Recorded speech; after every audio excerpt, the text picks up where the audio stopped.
여러분, 이윤을 추구하는 비즈니스가요, 사회를 바꾸고 또 영적인 목표까지 함께 이룰 수 있다면 어떨까요? 좀 상상이 안 가시나요? 오늘 같이 살펴볼 내용은 바로 이 비즈니스 선교라는 아주 현대적인 전략입니다.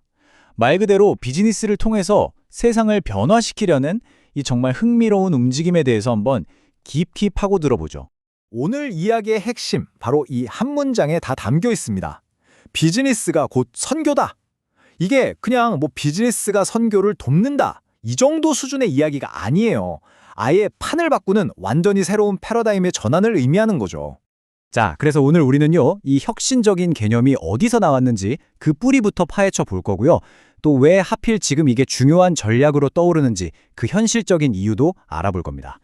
물론 잠재적인 위험과 가능성 둘 다 살펴봐야겠죠? 그리고 마지막으로 이 모델이 실제로 어떻게 작동하는지 그 큰 그림, 청사진을 함께 그려보겠습니다. 자, 그럼 첫 번째 이야기부터 시작해 볼까요? 비즈니스가 곧 선교다. 이게 사실 처음 들으면 약간 모순적으로 들릴 수도 있잖아요. 이게 정확히 무슨 뜻일까요? 이걸 보통 비즈니스 선교, 영어 약자로는 BAM이라고 많이 불러요. 핵심은 뭐냐면 처음부터 영적인 그리고 사회적인 변화를 목표로 세워진 영리기업이라는 거예요. 그러니까 그냥 돈 벌어서 좋은 데 기부하는 거랑은 차원이 다른 얘기죠. 비즈니스 활동 그 자체가 목적을 이루는 핵심 도구가 되는 겁니다. 근데 이 개념이 갑자기 툭 튀어나온 건 아니에요. 생각의 발전 단계를 보면 되게 흥미로운데요. 처음에는 그냥 선교 자금을 마련하기 위한 비즈니스, 그러니까 1단계였죠.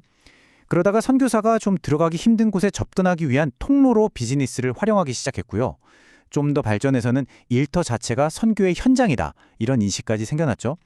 그리고 마침내 지금 우리가 이야기하는 4단계, 비즈니스와 선교가 따로가 아니라 그냥 하나의 사명이다, 이렇게 통합된 겁니다. 그럼 이거 기존에 있던 자비량 선교랑 뭐가 다른 거지? 싶으실 수 있어요. 핵심적인 차이가 바로 이 접근 방식에 있습니다. 자비량 선교가 보통 어떤 직업이든 일자리를 얻어서 job takers, 그 안에서 개인의 삶으로 보여주는 데 집중하잖아요. 그런데 비즈니스 선교, 즉 뱀은 아예 판을 키우는 거예요. 일자리를 만들고 job makers, 기업 자체를 키워서 사회 전체를 바꾸려는 거죠. 훨씬 더 적극적이고 스케일이 큰 접근이라고 할 수 있습니다. 자, 이렇게 비즈니스랑 사명을 하나로 묶으려는 움직임, 도대체 어디서부터 시작된 걸까요? 그 신학적인 또 선교학적인 뿌리를 한번 따라가 보죠. 이걸 지지하는 사람들은 성경에 나오는 두 가지 큰 명령을 합쳐서 생각해요. 하나는 우리가 잘 아는 일하고 세상을 잘 돌보라는 창조 명령이고요. 또 다른 하나는 복음을 전하라는 지상 대위임 영이죠. 이 두 가지가 별개가 아니라 함께 가야 한다는 거예요. 바로 이 관점에서 보면 구제 활동이나 교육처럼 비즈니스도 사회에 긍정적으로 참여하는 아주 중요한 전략이 되는 거죠. 이걸 바로 총체적 선교라고 부르는 거고요. 네, 이런 신학적인 배경은 알겠는데 이제 가장 현실적인 질문이 남죠. 아니 그래서 왜 하필 지금 여기에서 이 비즈니스 선교가 중요한 전략으로 떠오르고 있는 걸까요? 그 답은 사실 우리가 마주한 현실 속에 다 있습니다. 생각해보세요. 지금도 수많은 지역이 정말 심각한 경제적 어려움을 겪고 있잖아요. 근데 그냥 돈만 주는 식의 원조는 이제 한계가 너무 뚜렷하죠. 바로 이럴 때 비즈니스가 일자리를 만들고 스스로 일어설 수 있게 돕는 아주 지속 가능한 해법이 될 수 있다는 겁니다. 특히 요즘 같은 글로벌 시대에는요, 전통적인 선교사가 들어가기 힘든 곳에서도 비즈니스는 환영받거든요. 그러면서 자연스럽게 관계를 맺고 영향력을 키울 수 있는 강력한 발판이 되는 거죠. 하지만 여러분, 비즈니스는 말 그대로 양날의 검입니다. 그래서 이 모델이 가진 엄청난 잠재력만큼이나 그 안에 숨어있는 근본적인 위험성도 우리가 솔직하게 또 공정하게 살펴봐야 합니다. 먼저 긍정적인 면부터 볼까요? 이 모델이 제대로만 돌아간다면 그 잠재력은 정말 대단합니다. 이를 통해 사람들의 무너진 존엄성을 회복시켜주고 경제가 돌아가면서 공동체는 더 단단해지고요. 또 자연을 생각하는 청지기 정신도 실천할 수 있죠. 이게 다가 아니에요.